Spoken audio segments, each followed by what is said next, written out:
अस्सलाम वालेकुम। Welcome to calculus and analytical geometry lecture number 14। आज के लेक्चर में जो हमारा टॉपिक है वो बेसिकली ये है कि हम tangent lines and rates of change जो है, ठीक है, इनको थोड़ा समझेंगे। क्योंकि ये जो टॉपिक है, अगर आपको एक इनकी अच्छी अंडरस्टैंडिंग हो गई तो फिर आप हमारा जो नेक्स्ट टॉपिक होगा जो है डेरिवेटिव, तो हम उसको अच्छे तरीके से समझ पाएंगे। ठीक हो गया। तो हमने ये तो पहले देख लिया था कि what is the second line. ठीक है, सेकंड लाइन वो होती है जो अगर आपका कोई कर्व ग्राफ है, ठीक है, तो उस कर्व ग्राफ में जो दो पॉइंट्स होते हैं तो ये लाइन जो है उन दो पॉइंट को कनेक्ट करती है। ठीक हो गया। और अगर आप एक पॉइंट को स्लाइड करते जाओ, ठीक है, मतलब कि एक पॉइंट को दूसरे पॉइंट के करीब लेते आओ, तो सेकंड लाइन क्या होगी, वो रोटेट होना स्टार्ट हो जाएगी और इतनी रोटेशन उसकी होगी कि हद तक कि वो एक लिमिटिंग पोजीशन पे पहुंच जाए। और उस लिमिटिंग पोजीशन पे वो लाइन जो है सेकंड लाइन से किस में कन्वर्ट हो जाएगी, टेंजेंट लाइन में। ठीक हो गया। अब सेकंड लाइन का आइडिया क्या है, ठीक है। फर्स्ट करें, हमारे पास एक कर्व ग्राफ है जिसका ये फंक्शन बनता है y is equal to f of x. अब इसमें हम कोई दो पॉइंट ले लेते हैं, ठीक है। एक पॉइंट को कह देता हूँ P, जिसके कोऑर्डिनेट्स हैं एक्स नॉट और एफ ऑफ एक्स नॉट, ठीक है। F of x naught by y हो गया, ठीक है, जो आउटपुट होते हैं। एंड Q, ठीक है, इसके कोऑर्डिनेट्स हैं x1 और एफ ऑफ x1। ठीक हो गया। तो इसका स्लोप जो बनेगा, ठीक है, इसी के नाइन का वो ये होगा, ठीक है, एम सेक, ठीक है, राइज डिवाइड बाय रन। ठीक हो गया। राइज ये है, ठीक है, यानी कि F of x one minus f of x not divide by run, वो क्या हो गया, x one minus x not. ठीक है, क्योंकि ये दूसरा जो पॉइंट है, अमूमन इसके ही पॉइंट सबसे ग्रेटर होते हैं, वैल्यू ज़्यादा होती है, और हमने ये भी देखा है कि डिस्टेंस जो होता है वो पॉजिटिव रहता है, इसलिए हमने इस तरीके से इसका फार्मूला बनाया। तो slope measures the average rate of change between x not and x one. तो ये स्लोप जो है बेसिकली हमारा ये जो एवरेज जो है, ठीक है, जैसे रेट ऑफ चेंज हो रहा है, ठीक है, स्लोप में, तो ये हमें इससे पता चलता है, ठीक है, इस फार्मूले से। और जैसे ही अगर हम सेकेंड से टेंजेंट में आए, यानी कि अगर हम ये जो एक्स वन जो हमारा दूसरा पॉइंट था, कोऑर्डिनेट था क्यू का, इसको अगर हम जैसे एक्स नॉट जो हमारा पहला पॉइंट पी जो है उसकी तरफ स्लाइड करते जाएं, तो क्या होगा कि वो जो स्लोप होगा सेकेंड लाइन का, वो भी किस पे पहुंच जाएगा, वो स्लोप कन्वर्ट हो जाएगा टेंजेंट लाइन पे, ठीक है, पी पे। ठीक हो गया। सेकेंड लाइन जो है वो टेंजेंट लाइन में कन्वर्ट हो जाएगी। तो हमारा फार्मूला जो है वो फिर कुछ इस तरीके का बन जाएगा, ठीक है, M10, यानी कि अब ये स्लोप हमारा ये बन गया। ठीक है, limit of F of x one minus f of x not, ठीक है, divide by x one minus x not, जैसे ही एक्स वन जो है वो एक्स नॉट की तरफ अप्रोच करते हैं। यही हमारा बड़ा फार्मूला है, ठीक है, slope of a tangent line का। ठीक है, टेंजेंट लाइन का यही हमारा फार्मूला है, और वो एवरेज रेट ऑफ चेंज का फार्मूला है। ठीक हो गया। डायग्रामेटिकली आप ये देख सकते हो, ठीक है, ये सेकेंड लाइन ऐसी थी, ठीक है, ये तो हमारे पी और क्यू पॉइंट है, इसको हमने स्लाइड किया तो ये इस जैसे लाइन इधर आई तो ये फिर सेकेंड लाइन से टेंजेंट लाइन में कन्वर्ट हो गई। ठीक है, और हमारे फार्मूले कुछ ऐसे बन रहे थे इस पे। अब ये इतना रेवोल्यूशनरी आइडिया क्यों था, ठीक है, ये सेकेंड लाइन से टेंजेंट लाइन में बनाना, क्योंकि 17th सेंचुरी जो थी ना, ठीक है, वहाँ पे जो मैथमेटिशियंस थे ना, तो वो इंस्टेंट इंस्टेंटेनियस वेलोसिटी, ठीक है, ये मालूम करना चाहते थे कि इंस्टेंटेनियस के किसी एक लम्हे पे वेलोसिटी जो है वो क्या होगी। ठीक है, एवरेज स्पीड नहीं, वो ये भी जानना चाहते थे कि किसी एक लम्हे पे कितनी तेज रफ्तार या उसकी वो है वेलोसिटी है। ठीक है, तो उन्होंने ये महसूस किया कि this problem is exactly the same as finding the slope of a tangent line. ठीक है, कि ये प्रॉब्लम भी वैसी है जैसे आप किसी जो टेंजेंट लाइन, किसी स्लोप का ना, आप टेंजेंट लाइन जो है वो मतलब कि मालूम करना चाहते हो, ठीक है, slope of a tangent line, sorry, ठीक है, टेंजेंट लाइन का स्लोप मालूम करना चाहते हो। क्योंकि टेंजेंट लाइन क्या है, वो एक ग्राफ जो है, ठीक है, उसके हर टेंजेंट लाइन क्या होती है, सिर्फ एक स्पेसिफिक पॉइंट को टच कर रही होती है। ठीक है, तो अगर हमें उस टच कर लिया, अगर हमने वहाँ का स्लो मालूम कर लिया, तो हमें इंस्टेंटेनियस वेलोसिटी जो है वो भी मालूम हो जाएगी। ठीक है, तो इस तरीके से हम कह सकते हैं क्या है कि एवरेज वेलोसिटी जो है वो slope of A second line है। ठीक हो गया, पूरे उस डिस्टेंस की मतलब कि टोटल एवरेज क्या निकल रही है। और इंस्टेंटेनियस वेलोसिटी जो है वो एक स्लोप होगी। ठीक है, ये जो डिस्टेंस कवर किया किसी एक लम्हे पे, उसकी क्या वेलोसिटी हमने मालूम किया, तो वो हम स्लोप ऑफ टेंजेंट लाइन से मालूम कर सकते हैं। ये हमारा ऐसा सिस्टम होता है। अब एवरेज वेलोसिटी क्या है, फॉर्मली हम इसको ऐसे कहते हैं कि एवरेज वेलोसिटी जो है वो distance travelled by time elapsed. ठीक है, कि कितना डिस्टेंस उस टाइम में कवर किया, ये एवरेज हम मालूम कर सकते हैं। ठीक है, और अगर हम ये कहें कि डिस्टेंस जो है वो एफ ऑफ टी है, तो फिर टी नॉट और टी वन से उसका डिस्टेंस कितना होगा, तो हम ये इसके थ्रू मालूम कर सकते हैं कि एवरेज वेलोसिटी जो है वो ग्राफ के थ्रू, मतलब कि अगर हम स्लोप मालूम कर लें इसका, ठीक हो गया, तो वो ये होगा F of T one minus f of T not divided by T one minus T not. इसके थ्रू ये ग्राफिकली तो बस ये कुछ भी नहीं सिवाय इसके कि ये एक सेकेंड लाइन का स्लोप बन रहा है, लेकिन इसके थ्रू हम एवरेज वेलोसिटी मालूम कर सकते हैं। ठीक है, अगर हमें ये ग्राफिकली वो डिस्टेंस सारा उसकी ग्राफ बना लें, वो जो वेलोसिटी जितना डिस्टेंस उस गाड़ी ने कवर किया फ़र्ज़ करें, तो अगर हम ऐसे सेकेंड लाइन बना लें और उसका फिर स्लोप मालूम कर लें, तो हम उसकी एवरेज वेलोसिटी निकाल सकते हैं।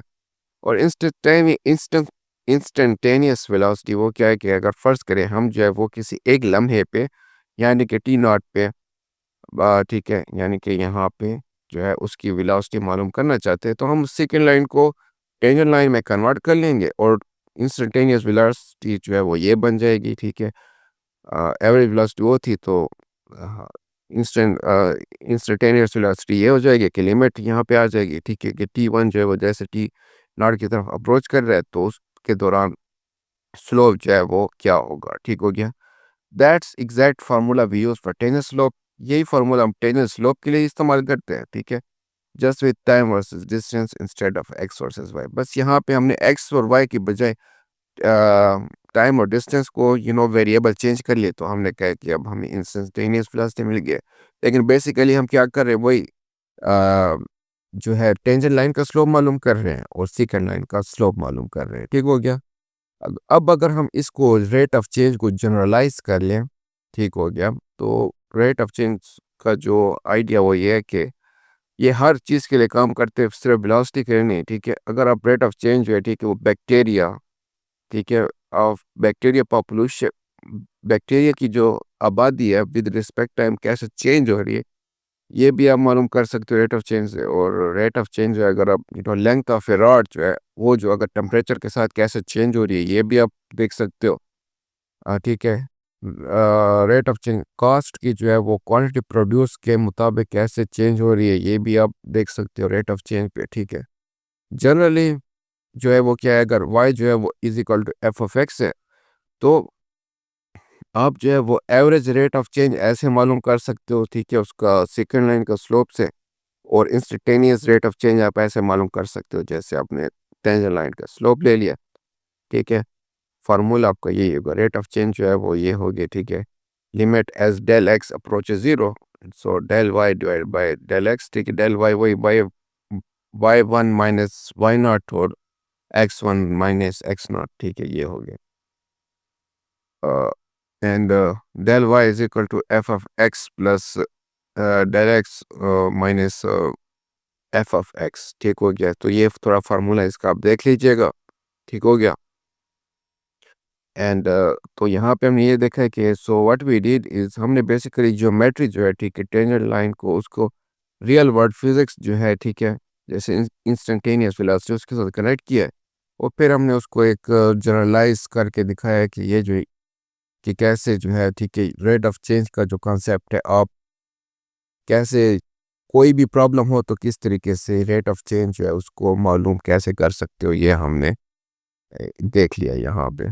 ओके, तो थोड़ी मज़ीद हम डिटेल में भी इसको देख लेते हैं, एवरेज और इंस्टेंटेनियस रेट ऑफ चेंज को, और कुछ एग्जांपल के साथ भी देख लेते हैं कि कैसे ये हो रहा है। तो फ़र्ज़ करें अगर हमारे पास एक फंक्शन है, ठीक है, हम उसे कहते हैं y is equal to f of x. तो रेट ऑफ चेंज तो आपको अभी मैंने बता दिया था। ठीक है, रेट ऑफ चेंज क्या होगा, बेसिकली उसका सेकेंड लाइन का मतलब कि स्लोप होगा। ठीक है, जैसे मैंने को बता दिया फंक्शन फार्मूला आपके पास ये होता है, ठीक हो गया। और instantaneous rate of change basically वो क्या होता है कि अ, इसका ना एक एग्जैक्ट इंस्टेंट पे, ठीक है, पूरे ग्राफ में किसी एग्जैक्ट पॉइंट पे स्पीड में क्या चेंज आ रही है, हम इसको इंस्टेंटेनियस रेट ऑफ चेंज कहते हैं। और फार्मूला उसका ये वाला है, ठीक हो गया। अभी हमने जो एक्सप्लेन कर लिया था, अब एग्जांपल के साथ इसको देखते हैं। लाइक फर्ज करें अगर हम एक सिंपल फंक्शन है, ठीक है, y is equal to f of x जो कि है इक्वल है एक्स स्क्वायर प्लस वन के। तो अगर इसमें हम रेट ऑफ चेंज मालूम करना चाहें जब थ्री और फाइव के दरमियान, सो क्या होगा, ठीक है। तो हम ये जो दोनों वैल्यू है, ठीक है, इनको पुट कर लेंगे। एफ ऑफ थ्री हमारे पास ये आ गया, ठीक है, three square plus one x square plus one जैसे हमारा फंक्शन था। और फाइव जो है वो ये हो गया, ठीक है, 26। तो जब हम इसको अपने उस स्लोप मालूम करें इसका सेकेंड का, तो वो हमारे पास ये होगा कि एफ ऑफ फाइव ये है और एफ ऑफ थ्री को यानी राइज जो है ऊपर और रन जो है नीचे, ठीक है, इनको हमने इक्वली जो है वो क्या किया, इनको हमने कैलकुलेट किया, ठीक है। So 26 minus ten divide by five minus three two हुआ, 26 माइनस टेन 16 हो गया, और 16 डिवाइड बाई टू 8। तो इसका मतलब ये कि जो एवरेज जो है वो क्या है कि y जो है वो 8 यूनिट इंक्रीज होगा हर 1 यूनिट इंक्रीज के x में, ठीक है। जब x जो है वो 3 और 5 के दरमियान इंक्रीज हो रहा होगा, तो जो हमारा y है, ठीक है, वो कितना इंक्रीज हो रहा होगा, वो 8 यूनिट्स इंक्रीज हो रहा होगा, ठीक है, फंक्शन ऑफ x जो हमारा। उसी तरीके से अगर हम इंस्टेंटेनियस रेट ऑफ चेंज को देखें, अगर फर्ज कर ले एक्स नॉट जो है वो -4 है, तो फिर क्या होगा। जैसे कि डेफिनेशन है जो फार्मूला में पता है वो ये है कि एम टैग बेसिकली वो स्लोप है, ठीक है, और लिमिट इसमें हम यूज़ करेंगे, ठीक है, कि एक्स जो है अगर -4 की तरफ अप्रोच कर रहे हैं, तो हमारा स्लोप की क्या होगा, F of x minus f of ये -4 हो गया, ठीक है, और divide by x minus -4, x not की वैल्यू -4 थी। अब अगर हम कंप्यूट करें तो सबसे पहले हम -4 को एफ ऑफ -4 को कंप्यूट कर लेते, तो एफ ऑफ एक्स की जो हमारे पास फार्मूला था वो था एक्स स्क्वायर प्लस वन। तो -4 का स्क्वायर ले तो ये होगा 16, 16 प्लस वन 17 हो गया। तो यही वैल्यू अगर हम यहाँ पे पुट करें तो क्या होगा, x square plus one minus 17 divide by x plus four. और ठीक है, अब 1 माइनस 16 क्या हो जाएगा, 1 माइनस 17 क्या हो जाएगा, 16, ठीक हो गया। तो ये हमारे पास आ गया x square minus 16 divide by x plus four. और हम अगर इसको थोड़ा मज़ीद एक्सपेंड करें एक्स स्क्वायर माइनस 16 को, तो ये हमारे पास ऐसे इक्वेशन बच जाती है, एक्स माइनस फोर और एक्स प्लस फोर का multiple divide by x plus four. तो x plus four x plus four cancel out हो गए, तो एक्स माइनस फोर बचा, ठीक हो गया। तो अगर अब हम जो है लिमिट जो ले, जब एक्स जो है -4 की तरफ अप्रोच कर रहा हो, तो एक्स -4 क्या होगा, एक्स ये -4 हो जाएगा, ठीक है, -4 क्या हुआ, -8, ठीक हो गया। तो इनका स्लोप क्या बन रहा है, -8। तो इसका मतलब ये है कि जब एक्स जो है वो -4 की तरफ अप्रोच करेगा, तो फंक्शन क्या हो रहा है, डिक्रीज हो रहा है, ठीक है, at a rate of 8 units down for every 1 unit. मतलब कि जब एक्स -4 की तरफ होगा, तो ये इसका मतलब ये बन रहा है कि हमारा जो फंक्शन है वो 8, ठीक है, एट द रेट ऑफ 8 जो है, ठीक है, 8 यूनिट जो है वो डिक्रीज हो रहा है, ठीक है। अगर एक्स जो है 3 और 5 के दरमियान यू नो ऐसे पोजीशन पे है जो -4 हो, तो फिर हम इसका क्या होगा कि हमारा फंक्शन जो है -8 रेट पे डिक्रीज हो रहा होगा, ठीक हो गया। और जनरली अगर हम इस इंस्टेंटेनियस रेट ऑफ चेंज को as a general point of view से देखें, तो वो ये है, ठीक है, फार्मूला हमारे पास ये था, ठीक है, लिमिट हम ले रहे हैं एफ ऑफ एक्स माइनस की, लिमिट किसकी ले रहे हैं, उसके स्लोप की ले रहे हैं, ठीक हो गया। स्लोप का ये फंक्शन है, ये फार्मूला है, ठीक हो गया। और अगर हम इसको यहाँ पे ये F of x minus f of x not था, इसको हमने यहाँ पे एक्स की वैल्यू पुट की थी, ये फंक्शन की वैल्यू यहाँ पे पुट की, ठीक हो गया। फिर उसको हमने सिंप्लीफाई कर लिया, तो हमारे पास ये जवाब आ गया 2x0। तो इस सिनेरियो में जब फंक्शन जो है हम ले रहे हैं y is equal to f f of x, जो कि हमारे पास क्या रहा है एक्स स्क्वायर प्लस वन, तो इस सिनेरियो में हमारा जनरल फार्मूला ये बन रहा है कि इंस्टेंटेनियस रेट ऑफ चेंज जो है वो 2x नॉट हो गया, ठीक है। इस सिनेरियो में इस फंक्शन के केस में हमारा जो इंस्टेंटेनियस रेट ऑफ चेंज होगा वो डबल होगा x नॉट के, ठीक हो गया। इनिशियल उसकी पोजीशन से डबल होता जाएगा।